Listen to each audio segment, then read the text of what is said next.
Let's see. Okay. Om Namo Bhagavate Vasudevaya. Om Om Namo Namo Bhagavate Bhagavate Vasudevaya. Om Vasudevaya. Namo Bhagavate Vasudevaya. Om Namo Om Namo Bhagavate Bhagavate Vasudevaya. Vasudevaya. Om Namo Bhagavate Vasudevaya. Om Namo Om Namo Bhagavate Bhagavate Vasudevaya. Vasudevaya. Okay, please repeat. Tanna Sushrushamananam Tanna Tanashrushamanam. Sushrushyamanam Arhasyanganuvarnitum Arhasi Anganuvarnitum Arhasyanganuvarnitam. Yavataro Bhutanam Yasyavataro Yasyavataro Bhutanam Kshemaya cha bhavaya cha. Kshemaya Kshemaya cha cha Bhavaya cha. bhavaya cha. Beautiful Sanskrit. So here, the sages of Naimisharanya, headed by Shaunaka, are telling Sutta Goswami, "O Sutta Goswami, we are eager to learn about the personality of Godhead and His incarnations. Please explain to us those teachings imparted by previous masters, acharyas. For one, excuse me, is uplifted both by speaking them and by hearing them." Give me a second, sorry.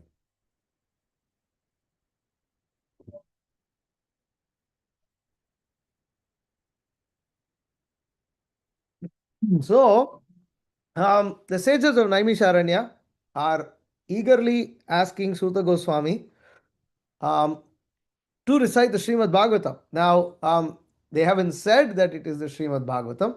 Sutta Goswami will later say that this is the Srimad Bhagavatam, but they are showing that they are perfect listeners. They are very eager listeners. Why? They are eager to learn about the personality of Godhead and His incarnations. Okay, so doesn't that just mean stories? No, because they are saying very clearly, please explain to us those teachings imparted by the previous masters, acharyas. For one is uplifted both by speaking and hearing them. So that's the point here that is stated. Um, it is said, Tanna Shushrushamanana, that arhasyanganu varnitam, that anuvarnitam, that they have to explain the past times in anuvarnitam. Anuvarnitam means following in the footsteps of those who have already explained. So why kshemaya cha bhavaya cha? That by speaking them and by hearing them, one is uplifted. So the word here is bhavaya, upliftment, kshemaya, for good. And so both those who hear and speak them are uplifted. So this is the beauty. It's not that in Krishna consciousness one speaks katha and that, okay, one is on a highly elevated platform and it's just for the listeners that one is speaking. No, the speaker also realizes that he's speaking for his own purification. And in this regard, therefore, we are all obliged to preach Krishna consciousness. We are all obliged to talk about Krishna consciousness, help spread Krishna consciousness, because by doing so, we also make advancement. So, purport, Prabhupada says, the conditions for hearing the transcendental message of the absolute truth are set forth herein. The first condition is that the audience must be sincere and eager to hear. So, this is very, very important, sincere and eager to hear. And the speaker must be in the line of disciplic succession from the recognized acharya. The transcendental message of the absolute is not understandable by those who are materially absorbed.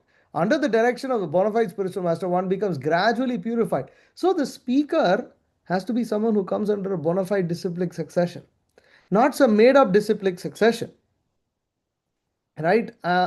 Now, what is that disciplic succession? That disciplic succession, it's not just that if it's enough if there's a line of teachers, guru and disciple. That's not alone enough. Or in many cases, they claim, like there are many people who claim that they are Datta Parampara, Dattatreya, something they say like this. But where is the actual link? They don't know. There's somebody had some vision of Dattatreya and therefore he became a disciple like this, or something like that. There's not a clear line. But then the major point is that their conclusions go against the conclusions that is spoken in the Gita Upanishad and the Srimad Bhagavatam. Why? Why these two, specifically these two scriptures? Because the Gita Upanishad, Sarva Upanishado Gava, Dogda Gopala Nandanaha. Parthavatsa Sudhir Gupta, Dugdam Gita Amritam Mahat. That the Bhagavad Gita is the essence. Next week, we'll go over the glories of Bhagavad Gita as glorified by Adi Shankaracharya in his Gita Mahatmya. Um, because December 1 is Gita Jayanti, Gita Ekadasi. This is the day that Bhagavad Gita was spoken by the Supreme Lord Krishna to Arjuna before the battle of Kurukshetra began. So, the Bhagavad Gita is the essence of all the Upanishads. And the Srimad Bhagavatam we just read, we just saw that it is the essence of all the Vedas. And it was written by Vyasadeva himself in his maturity. So, the conclusion has to follow the conclusion of these scriptures. And therefore, one must be in the line of chain of disciplic succession and learn the spiritual art of submissive hearing. In the case of Sutta Goswami, the sages of Naimisharanya, all these conditions are fulfilled because Srila Sutta Goswami is the line of Vyasadeva, and the sages of Naimisharanya are all sincere souls anxious to hear and anxious to learn the truth. Thus, the transcendental topics of Lord Sri Krishna's superhuman activities, his incarnation, his birth, appearance or disappearance, his forms, his names, and so on, are all easily understandable because all requirements are fulfilled. Such discourses help all men on the path of spiritual realization. So it's important that the guru is bona fide and the disciple is also bona fide. And this is very important in understanding how to choose a spiritual master. That when one is eager to become initiated, when one is eager to become a disciple, one has to. This is the most important decision one is making. It's a very, very, very, very important decision to choose one spiritual master. It's not a joke. It's not that you can choose your spiritual master and later you can disagree with him. No, not allowed. And similarly, the spiritual master also doesn't easily just, it's not that he just whimsically accepts disciples. Sometimes there is, there are some jokes. There's in one mutt, that there was an initiation ceremony, and some fellow, some maestri, came to fix something in the garden, some with some this and that, and they got mixed up in this and that, and it wasn't very clear, but they just wanted to get a lot of people initiated, and the maestri also got initiated in the process. So initiation cannot be given like that. So somebody got initiated. I was also in one temple, and there was a guru who was giving. There was an initiation ceremony, and then after that there was a ceremony for shelter. So they were saying, oh, and so there was a group of disciples who was going around in the crowd that had assembled. Have you taken shelter? Have you taken shelter of a guru? And obviously, those who are not initiated, many of them haven't taken shelter. No, I have not taken shelter. Oh, you have not taken shelter. Come, come, come, come, take shelter of Guru. And come take shelter of Guru Maharaj. Now, the social pressure becomes so high that, oh, I have to take shelter of Guru Maharaj. Yes, yes. Who is he? He is Guru Maharaj. But that's not, he is Guru Maharaj to you. Not that his name is Guru Maharaj. There was a bogus guru called Guru Maharaji back in the 70s and 80s, 70s. And so it's like that. It's just like this fervor that we have to accumulate more disciples for our guru, and this is all very mundane. And what happens is you get a lot of initiated devotees like this, but they're not following properly. They're not following properly. They're eating anywhere, everywhere. They don't understand the philosophy properly. Frankly, actually, one place they admitted that, anyways, it's kind of complicated, but the previous version of the Tamil Bhagavad Gita was so difficult to read that the temple president frankly admitted that even though they're supposed to read, one of the books that you're supposed to read before you get initiation is Bhagavad Gita. He said it's so hard to read, so we just tell them to read the translations and then they get initiated. Isn't that? I mean, it's just like it's so messed up. Anyways, now fortunately they revised that edition of Tamil Bhagavad Gita thanks to Sri Giridhari Prabhu who did that. But anyways, this is the point that it shouldn't become cheap. And when it's cheap, then it doesn't help. The discourse doesn't help. There's some people, when they give discourse, there's some advice. Once I heard some devotees were getting trained how to give classes, and they say, okay, yeah, so what you should do, you should say one story, you should say one joke in the beginning, one joke in the end, and this and that. What is this? It's complete nonsense. This is how they train you in the corporate world. How you are supposed to give. How are you supposed to give a presentation? Say like this, say like that, and it's very structured. But there's it that is not realization. Realization has to come. It has to come by absorption in the text and understanding and trying to explain that understanding to others. So this is called preaching, and it purifies the speaker also, because the speaker starts to think, how can I present the message of Srimad Bhagavatam? See what we are reading here. Srila Prabhupada wrote this purport, right? When did he write this purport? He wrote this purport in the 1960s. He wrote it in the late 50s and 1960s. He wrote it all the way back then. And this verse, when was this verse spoken? 5,000 years ago by the sages of Naimisharanya. And now we are sitting and speaking.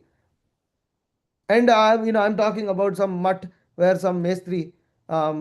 For those who don't know, mestri is this is basically he's a masonry person or worker, just let's say laborer, you know. So like this, so we are discussing this, but we are also discussing it in a context that is relevant to us. What does that mean? Do we have to force the relevance? No, it is already relevant. The question is to shine light on that relevance. That's all our duty is. It is already relevant. We are simply pointing. Our duty is to simply show to people, look, this is relevant to you. Look, you need to read Bhagavad Gita, you need to read Srimad Bhagavatam, you need to practice Krishna consciousness, because this is the most relevant thing in your life. This is what really matters. So, okay, text 14, please repeat. Apanna samshrutim ghoram Apanna samskritim goram yannama vivasho ghrinan yannama vivasho griham tatha sadhyo vimuccheta tatasyo vimuccheta yadibheti swayam bhayam. yadvipeti swayam bhayam. So this is very another beautiful verse. Living beings who are entangled in the complicated meshes of birth and death can be freed immediately by even unconsciously chanting the holy name of Krishna, which is feared by fear personified. So anybody who comes in contact with Krishna, especially any way in which they come in contact with Krishna, they are and especially the glorification here is of the holy name. They become and they can be freed from the cycle of birth and death. How is this to be understood? Even by unconsciously chanting the holy name of Krishna. The point is, unconsciously chanting means chanting without offense. This is called namabhas. Namabhas is when one is not consciously making offenses, and one is unconscious. Unconscious, say out of joke, somebody outside might say, so how to understand that they are freed immediately?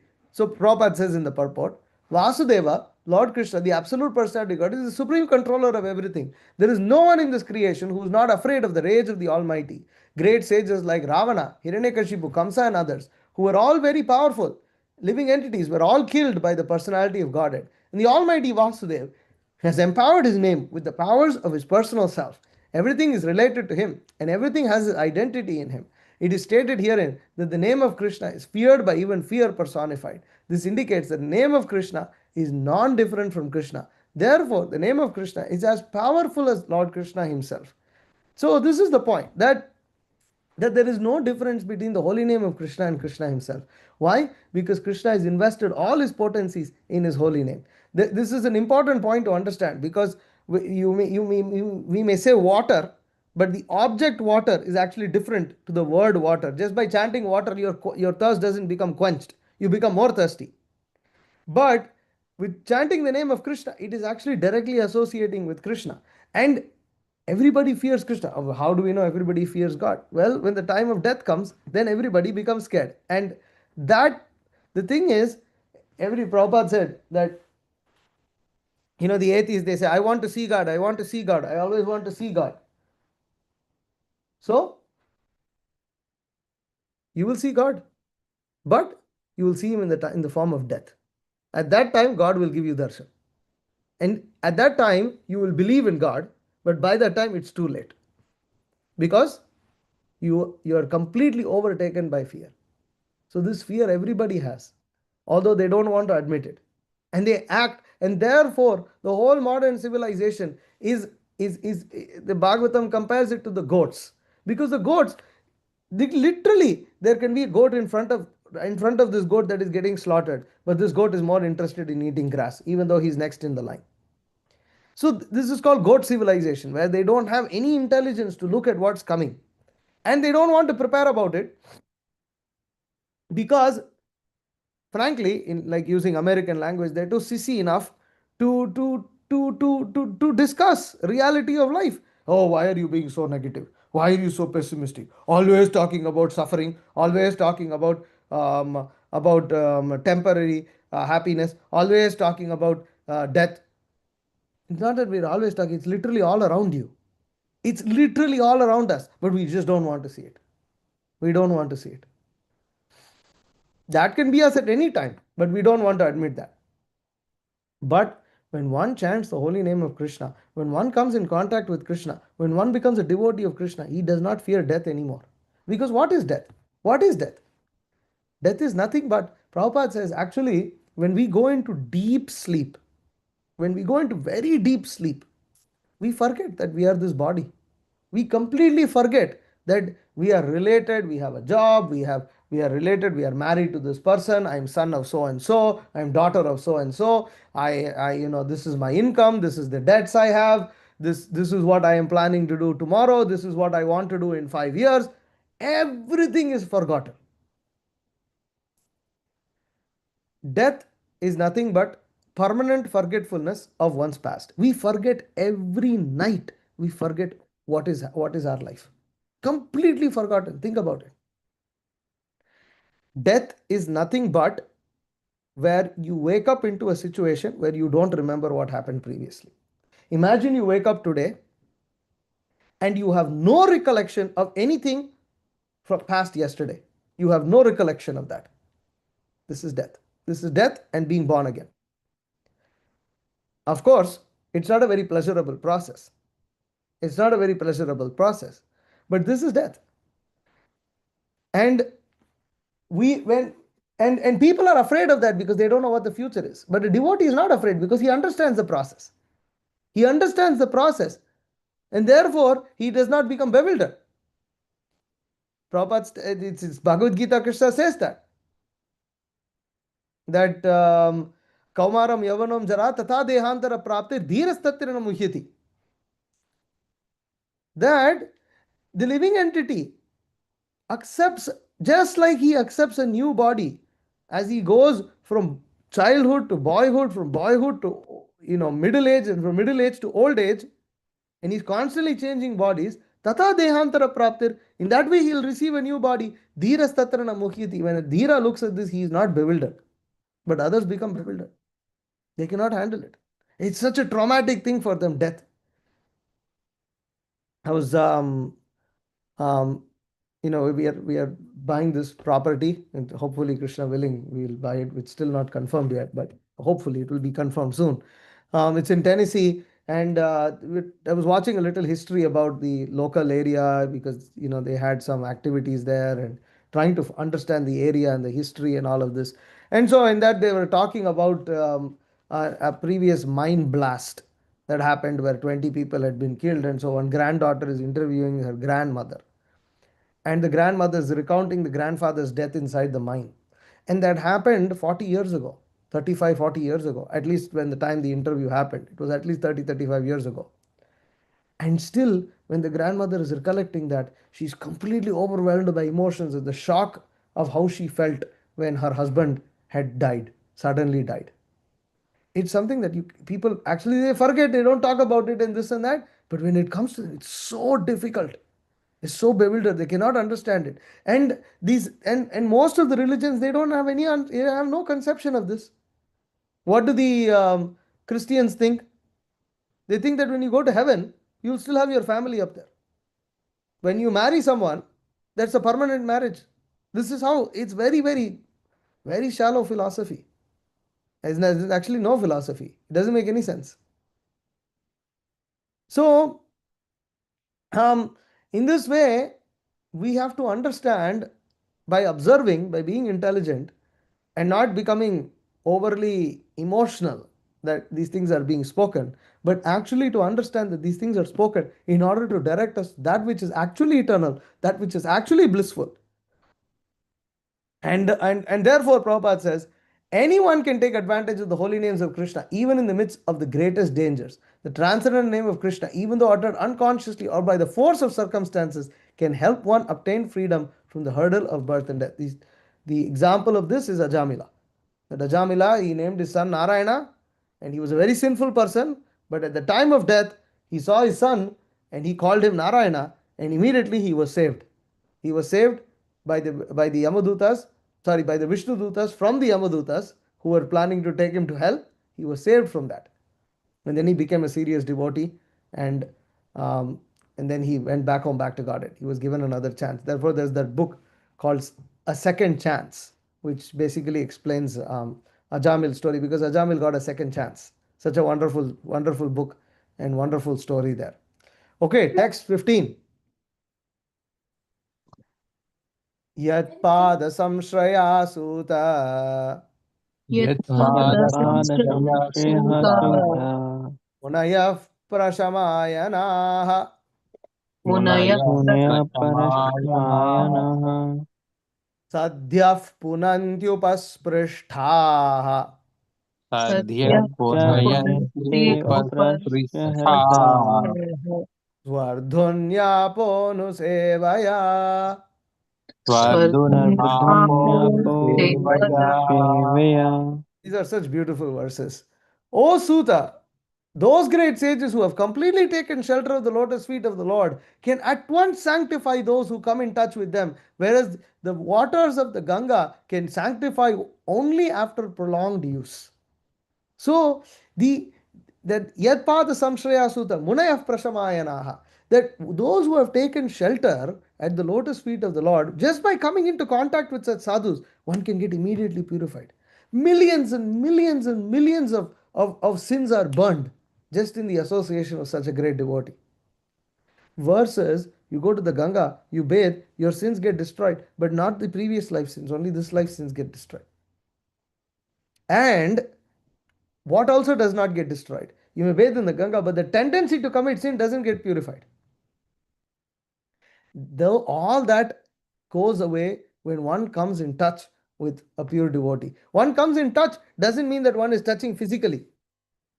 It means one is hearing. This is the real identification of a sadhu. That yes, it is good that physical association is very important. One comes, one offers obeisances, one tries to do some service. This is all very good. But the real association of a sadhu is by hearing.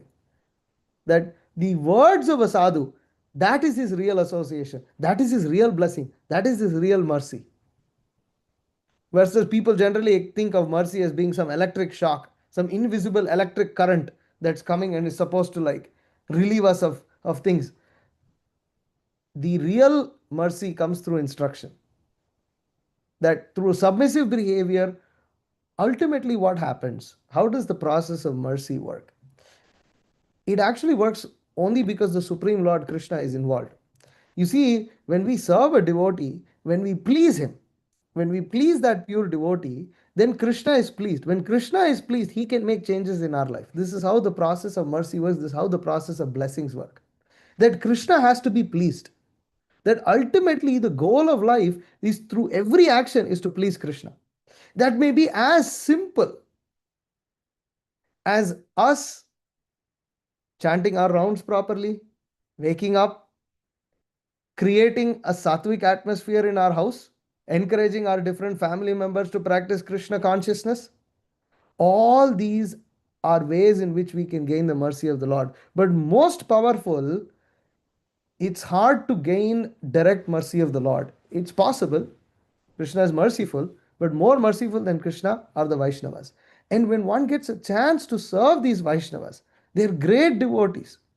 Just then one gets, just like for instance, Srila Prabhupada, he very much valued the devotees who are going out and distributing books, because it's a very, very, very difficult thing to do. It's a very difficult thing to do.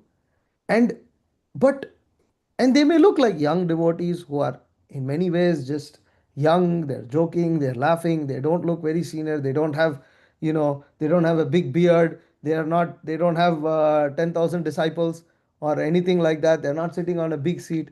No, but these are souls who have dedicated their very life to Krishna, and they're distributing books for Srila Prabhupada's pleasure. Prabhupada is so pleased by them. And it is our great good fortune to be able to serve such book distributors, because they are doing something that we are not able to do. And so that's an example that you can get mercy like this. And this an intelligent devotee tries to find how he can get such mercy, because by doing that he makes advancement. He knows, I need to serve the Vaishnavas. By serving the Vaishnavas, I will automatically get Krishna's mercy. Krishna becomes obliged. But the best way to serve the Vaishnavas is to listen to their instructions. Why? Because the Vaishnavas are happy when you come and serve, but they are most happy when you make spiritual advancement. When they see that you are becoming sincere, when they see that we are advancing in Krishna consciousness, that makes them most happy.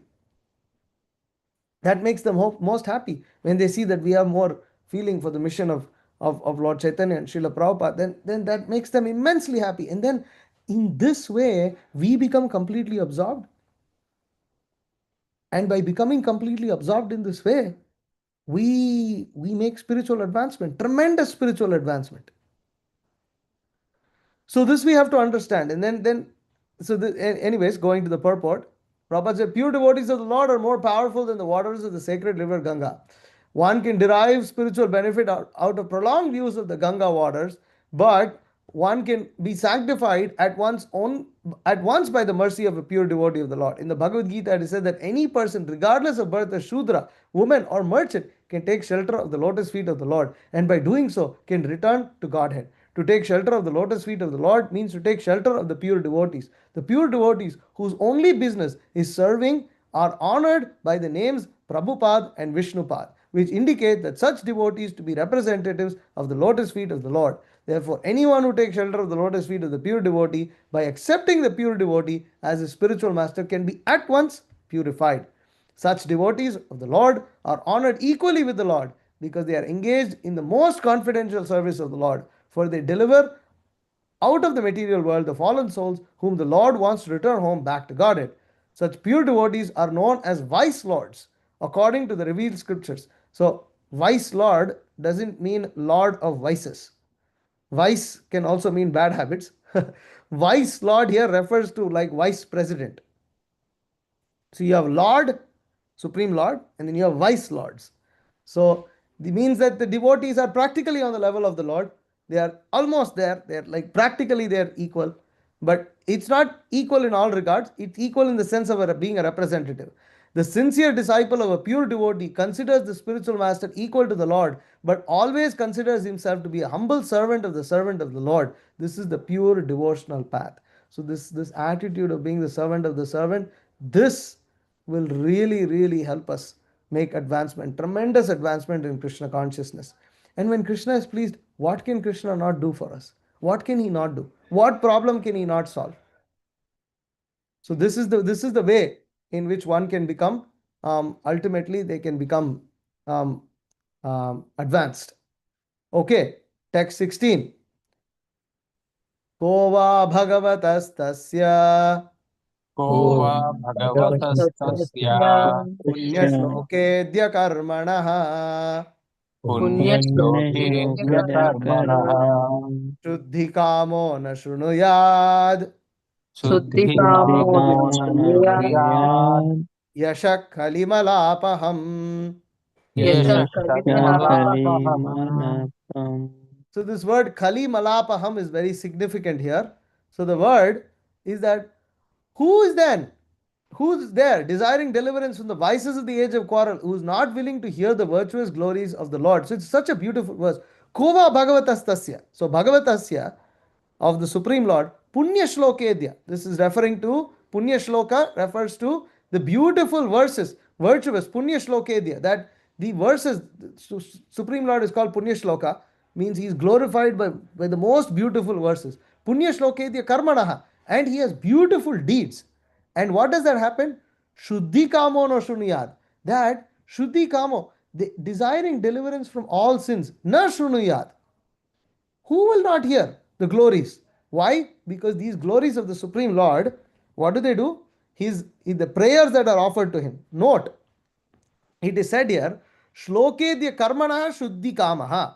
What does that mean? Punya Shlokedya Karmanaha. So these Punya Shloka, these verses, these beautiful prayers that are chanted to the Supreme Lord, what do? Shuddhi Kama. They relieve one of sins. Just by hearing those prayers, we become free of sins. And we also become free of sins by hearing Karmanaha, the deeds, the pastimes of the Supreme Lord. Just by hearing that, one becomes free from sins. Therefore, this book, like these books, Krishna book is there. Very important book, this Krishna book. Just by reading, even if we read that 15 minutes every day before we go to bed, how much we become benefited. How much we become benefited. Our family members, our children, everybody becomes purified. We want our children to become devotees. We want our children to become good people. We want us to become good people. We want the whole family get to read Krishna book. Just 15 minutes. It's full of stories mostly. There are some instructions there. But it's a very nice book. And Prabhupada said this Krishna book, among all the different books, he said this one book is sufficient to go back to Godhead. Even if one became expert in just reading that Krishna book, because in that Krishna book is the summary of the 10th canto, the essence of the Srimad Bhagavatam, and Srila Prabhupada has so expertly given that Krishna book that he inserted all of the instructions of Bhagavad Gita into that one book.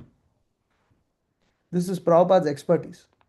He said this one book, Krishna book, can take one back home back to Godhead. So that book is a wonderful book. However, we should read the other books also. It's important. Prabhupada did give them to us. But a good practice is to read Krishna book every day for about 15 minutes. So what does this do? So Shuddhi Kama and Yasha Kali Malapaham. That this age of Kali, this malam means dirtiness. So Kali Mala. So this Kali Mala means the dirt, this dirtiness, stool. Kali Mala, that comes from Kali, the age of Kali, the age of quarrel. Apaham means becoming free from that.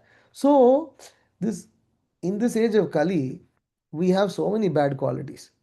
One of the things that's said of this age of Kali, it's so amazing that just by being in this age of Kali, it reduces goodness. It actually comes later in these verses that the age of Kali, just by itself, just by existing in this age of Kali, the mode of goodness is degraded. Means, if you don't actively try to practice Krishna consciousness, automatically what happens? Automatically you become lazy, automatically you become unenthusiastic, automatically we start to quarrel, automatically we get angry. All these things automatically, nobody, today I'm going to try to get angry, most angry. We're never practicing. We never do sadhana for that. Right? We never have to do sadhana to become lazy, to become unenthusiastic, to become bewildered, confused. All that we don't do any sadhana. It happens automatically. That's the beauty of the age of Kali. Actually, this was not the case in the previous ages. That's why Kali Yuga is so degraded. Because in this age, just by existing, the quality of goodness becomes degraded in the age of Kali. Therefore, it's important that we should hear the Srimad Bhagavatam. We should hear these wonderful prayers. So, that is another beautiful. Kova Bhagavatastasya Punya Shokedya Karmanaha Shuddhi Kamo na Shuniyad Yashak Kali Malapaham. Who is there desiring deliverance from the vices of the age of quarrel, who is not willing to hear the virtuous glories of the Lord? Prabhupada says the age of Kali is the most condemned age due to its quarrelsome features. Kali Yuga is so saturated with vicious habits that there is a great flight at the slightest misunderstanding. Slight misunderstanding is enough. Everybody's ego flares up like anything, and big fights over nothing. Nothing, literally nothing. Most of the things that we fight over and we get egotistic and we get upset about, they are not very relevant to our life actually, if you think about it. But in the moment of it, I, it feels like nothing else matters. Only that problem matters right now. And in that problem, I have to prove myself. I have to show. I'll show who I am. So like this, there is a great flight at the slightest misunderstanding. Those who are means what? Everybody is always on the edge. Everybody is on the edge. Little disturbance finished. And it's worse now. They have these terms microaggression. You look at someone the wrong way, that's all. Over. That is enough. You don't know, you never had an idea, somehow you did, but that's enough to get them upset.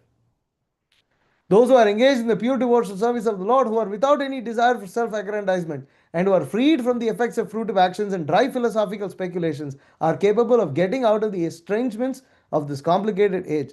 The leaders of the people are very much anxious to live in peace and friendship, but they have no information of the simple method of hearing the glories of the Lord. On the contrary, such leaders are opposed to the propagation of the glories of the Lord. In other words, the foolish leaders who want to completely deny the existence of the Lord. In the name of the secular state, such leaders are enacting various plans every year. But by the insurmountable intricacies of the material nature of the Lord, all these plans of progress are being constantly frustrated. They have no eyes to see that their attempts at peace and friendship are failing.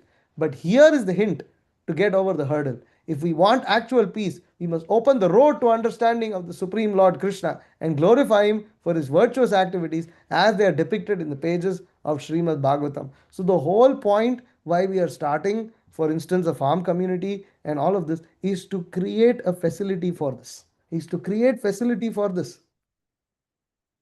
That eventually we want to create an atmosphere where people, they should move in, live, and by living, what is our main activity? Daily we will hear Srimad Bhagavatam. We will live there. We'll simplify our needs. We don't need so much opulence. We don't need so much luxury. We give that all up. What? For the greatest luxury, that we can hear and chant about Krishna. And the farm community allows family members to do that. Not that one just has to be a brahmachari. No, with the family, you can come and live, and the children can be raised in that kind of environment. In the environment where there is the vibration of the Srimad Bhagavatam, and there is eventually there will be the deity form, there are cows, and there is healthy organic food, and in this way we live our lives in a peaceful manner. So of course the farm also needs income and things like that, so we have to figure out exactly how all that will happen. But this is Prabhupada's desire, and Prabhupada wanted devotees to live like this, because bhakti, devotional service, should not just be restricted for those who are willing to be brahmacharis. No, bhakti, devotional service should be available for everyone. Now of course one can be a devotee by working a job and living outside and things like that, but it's not but there should be an opportunity for those who want to, even though they may be family members, still they should be allowed to be given this opportunity. And eventually others may also plan, maybe, okay, after I retire maybe I may come or something like that. We have to see how all that works.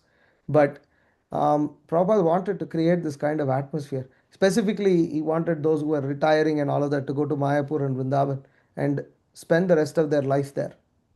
And in that way, because if you die in Mayapur or Vrindavan, automatically you go back home, back to Godhead. So that also, unfortunately, many devotees, they have a lot of money, they are old, but somehow they don't want to go and live in Mayapur and Vrindavan. Why? Because it's either not comfortable or whatever, they are used to living here and this and that.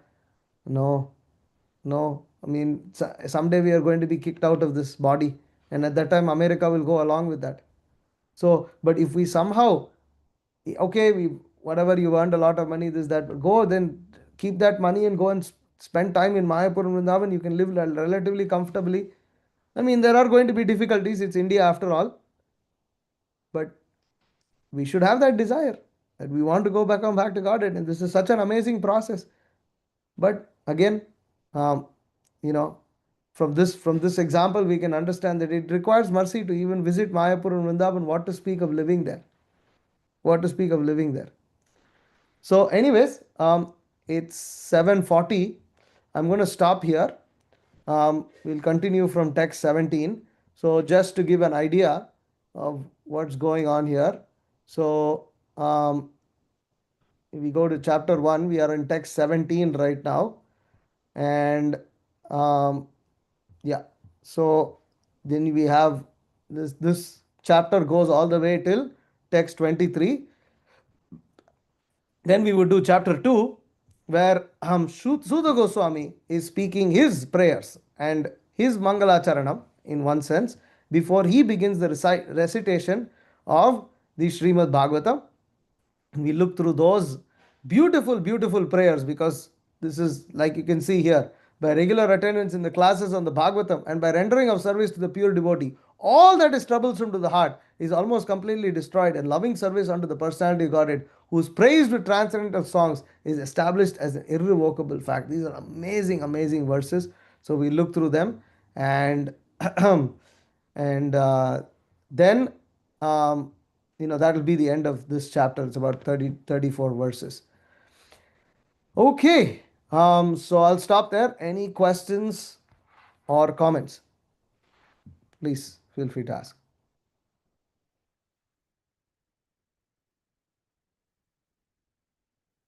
Okay, no questions or comments. So, Hare Krishna. Prabhu. Hare Krishna. Yeah. So I Hare have a Krishna. question that like I've seen the near death experiences on YouTube.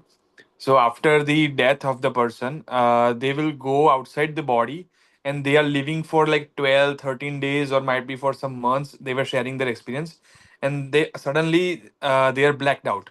So they are going into the womb. But so they are not having any like Vishnu Dut or like Yamdut are not coming and they are just directly transferring into the bodies after some days. So what is that process? Why like they can go right away or 12, 13 days after some months, years, or why there is no hell and heaven for that particular experiences that we have heard in the YouTube? I don't know what experiences you heard. Again, it's not that everybody goes to hell, right? It depends on the level of sinful activity and the level of pious activities that they have performed. Um, but the point is that um, you know the most sinful entities, they are the ones who go to hell. Many just take another birth and suffer the reactions of their sinful and pious activities. They enjoy the reactions of their pious activities and suffer the sinful reactions of those who are of their sins. But there are many near death experiences where they have seen very ferocious and violent creatures and people very threatening. And personally, I've heard of descriptions of people dying where they are so scared by what they are seeing before they die. So, and some of those descriptions match what we find in the Srimad Bhagavatam. So it varies. It's not all white and black. And for those who go to heaven, you're not going to hear about their experience because they went to heaven. They are not going to come and tell you all these things. They went up and they're not going to come back very quickly. So that's also there. Okay, Vivek Prabhu. Prabhuji, I mean, I don't know if I can ask this way, but the thing is like initially we have to take a shelter of a guru who is practicing the Acharya Parampara, and then slowly start doing the devotional service with association of devotees, right? Yeah. So the thing here is like, for example, as from the disciplic succession of Prabhupada itself, we see many gurus, and each of them are different in their way. How to understand that what Prabhupada is saying they are following or not is the only way through reading the books and understanding it. When we pass on through different communities, maybe currently I'm in North Carolina, the things and ways will be different. If I go somewhere, it will be different. Why this is happening when we are part of the same disciplic succession? Well, I mean, even if you're in part of the same disciplic succession, there can be different moods also, and different perspectives. Um, Now, this doesn't mean that anything and everything is allowed, but there are bona fide spiritual masters even within our movement. It's not just that Bhakti Vikas Swami is the only bona fide spiritual master. There are others also, and they may conduct things a little differently, and they may do things, they prioritize things a little differently. And that transcendental variety is always going to be there, even if you are part of the same parampara. Same parampara means we follow the same scriptures, we have the same standards of main standards of devotional service, and we have the same goal, which is love of God, as presented to us by Srila Rupa Goswami. This is what it means to be part of the Gaudiya Vaishnava Sampradaya. Um, Now, the point is that to be a Vaishnava, one has to give up material desires, one has to follow the instructions of the Acharya, especially in this case, Srila Prabhupada, and one who inspires us to do that, who inspires us to follow Srila Prabhupada, who is setting an example himself of following Srila Prabhupada, and who we can see of the disciples, his disciples. How are they? How strictly are they following Prabhupada? This is that test. This is that litmus test. And through this, we can understand who's bona fide and who's not bona fide. But among those who are bona fide, there are a few differences, there are a few variations. And so that will always be there. So Okay. it's not that, I mean, it has to be there. There is Yeah. variety even in the spiritual world. All the devotees of Krishna are not the same. They all have different moods, but all those moods are bona fide because they're pleasing to Krishna. Yeah, that's correct, Prabhuji. Coming out of this material bondage itself is the biggest task. that's, that's the problem because I mean, slowly, in the past few years, I was much learning more about Krishna consciousness movement, reading the books and all. But already the commitments and these things are already there. The experience with those material commitments is more than this spiritual learning what I'm doing. So yeah, I'm a little bit bewildered or confused, like how to manage both the things. Mhm. Well, some of these things might involve a lot of details, and it might require a one-to-one conversation to sort of like see, okay, I have this going on, I have this going on, I have this going on, but I desire to do this, and right now I'm here. How can I make progress? What can be my next steps? What's more practical for me right now? Um, you know and sometimes something might be suggested, and you may try it, but then you may be struggling to try that, or you may be struggling to fulfill it, so then it requires another follow-up conversation where, like, Prabhu, I tried this, but I'm struggling to do this. I don't know how to do this. Um, is there anything that could be adjusted, so that I can eventually reach that stage? So this is called personal guidance. Um, and because everybody requires this, everybody needs this. Um, and so if you would like to talk about such things, or if you think I can be of any help, then let me know and we can schedule a call and we can talk more about, because it seems that a lot of these things have details in them that need to get spoken about. Yeah, definitely, Prabhu. I'll text you on WhatsApp so that we can connect and we'll talk about these things in much detail. Thank you so much. Okay. Yeah. Hare Yeah. Yash. Hare Krishna, Prabhuji. Hare Krishna. Pranav. My question is, when you talked about death, it's a long sleep. It's nothing, just a long sleep. So I heard, maybe it's right, I don't know, but I heard it since my childhood. At the time of death, we feel the experience of Scorpio biting us, like 40,000 Scorpio at the same time. Yeah, Prabhupada said that. Yeah. Mhm. Yeah. So Prabhuji, the thing is, so you said devotee never afraid of this thing, but Like it's a pain. It's practical pain. So how can not be afraid from this thing? And if it is practical, then how to overcome this? I mean, you'll be shocked. The devotee will experience the pain, but he's not bewildered in the mind by it. This is something that's quite amazing to understand. It's very difficult to actually understand this, but um, and the doctor said that even when it came to Srila Prabhupada, actually I had experience even with Bhakti Vikas Maharaj, and um, Maharaj when he was here in 2023, he had visited. Um, he had it seemed like he had UTI, which is urinary tract infection, which for those who know anything about it, it becomes very difficult to pass water um, for a man. It happens only for mainly it happens only for males, and and Maharaj, you know, for whatever reason, this that by the time he actually told us about it, it was quite painful. Then when we called a devotee doctor, actually Adi Gadadhar Prabhu, who lives here in Atlanta, we called him, and he came and visited Maharaj, and he was asking him the different details, and then he asked him to tell on a scale of 1 to 10, can you please tell where your pain is when you pass water?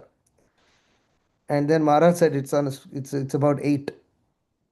And then Adi Gadadhar Prabhu was saying that, telling Maharaj, and then he was telling us also in front of Maharaj, he was saying that if it's 8, generally people are screaming and yelling and shouting, and you have to call the ambulance. But Maharaj is sitting here peacefully and telling me that it's 8. And same thing with Srila Prabhupada, the Kaviraj who came to treat Prabhupada. Statements like this, that no normal living person can tolerate the amount of pain and difficulty you are going through. But you are not only going through that, you are speaking the Bhagavatam purports on your bed, and this is completely inconceivable. So they experience the pain, and they do experience it, but they are just when we say the devotee is transcendental, it doesn't mean that there is no experience of the pain. It means that the pain does not disturb them, because they don't identify with it. you know um Bhakti Vikas Maharaj says that also, that um you know that he says, oh, you're suffering, how to get free of suffering? Stop identifying with the suffering.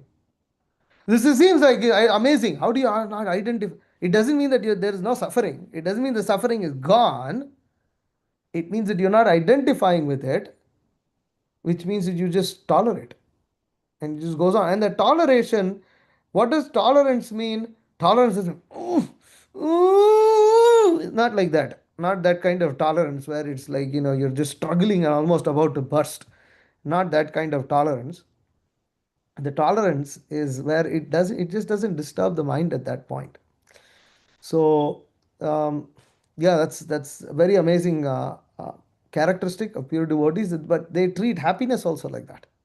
They're not overly elated, they don't become overcome by overjoy and kind of lose their minds. So both is there. So yeah, um yeah, death is painful, but what to do? um there's going to be so much pain in many ways that we have to experience in life. Old age also is very painful, therefore people become very scared. They become very traumatized by all these different things, but a devotee is not traumatized. Yes, Vijay. Vijay, another thing is, Vijay, you said if you eventually leave our body in a Dharma, then we'll go back home, back to Godhead for sure. So that means those who are living in Dharma at the present time and don't like, for instance, in Vrindavan, not like most of them maybe I mean like it's not out of offense, but I see they do other things as well, not Yeah. only bhakti, and maybe some of are not doing chanting or something, but still they will go to back home, back to God. Well, it depends if they are committing sinful activities and things like that, and they are committing offenses. And the Dham Prabhupada says that they will be born as pigs and monkeys in the hogs and monkeys in the Dham. And then after that they go, after they are freed from that, then they go back home, back to Godhead. But yes, there is extraordinary mercy in living in the Dham. but one has to be following also. Otherwise, one is committing offenses. When you commit offenses in the dham, you're born again as animals in the dham, and that's a very horrible. I mean, yes, you're born as an animal and you're still in the dham, but you're taken a birth as an animal. You got a full birth where you can't serve the Supreme Lord. It's not a blessing, it's a curse. It's a punishment. So one has to follow also. But the point is, if just one can avoid committing sins, one can avoid committing offenses, and one can just practice Krishna consciousness, if one dies in the dham, one goes back to Godhead. So that's the mercy of Mayapur, Vrindavan, Puri, specifically these three places. Okay. Vedavyas Priya Prabhu. Prabhu, I was also sorry, Prabhu, Hare Krishna, sorry, Prabhu. I was also thinking about Guru Maharaj having some procedure like an abscess taken out in the 70s or something in Delhi without anesthesia. Yeah, It was yeah, so yeah. painful. And Yeah, then he started thinking that he's not his body. So then the pain was kind of different experience after that. yeah, it was a different experience. Yeah, yeah, yeah, it's very difficult. You cannot imitate these kind of things. Yeah. So, And probably like, if it should be either Mayapur or Vrindavan or any other Dham will, or any other Kshetra will, no, not Kshetra, no, okay. no. Because like Mayapur or Vrindavan, these days it's kind of flooded with so many other things there. Either So, Mayapur, Vrindavan, or Puri, that's all. Flooded, no flooded, whatever it is, that is it. That is all. That's all that's there. It's flooded, no flooded, but that's why it's not easy. It's not that easy. yeah. Kshetra is good if one lives in a kshetra, one has more opportunity to think of Krishna, but still the process is the same. It's just that in Okay. a kshetra you make advancement quicker. Holy place you make advancement quicker. But Mayapur, Vrindavan, Puri, these are special. Thank you, bro. Thank you. Okay. Priyam. Hare Krishna, Prabhu, Dhamma Pranam. Hare Krishna. Jai Shri Pranam. Prabhupada. Yes. Jai Shri Prabhu. Uh, After hearing all this, when you were mentioning about the community farms, how the cows would be there, read Bhagavatam, there would be deities to serve, and all that. It was reminding me of Dham only. So I was like, if we, with Krishna's mercy and with Guru Maharaj's mercy, if we happen to make it happen in reality, that place, that farm wouldn't be less than Holy Dham itself, um, Right. for sure. Right.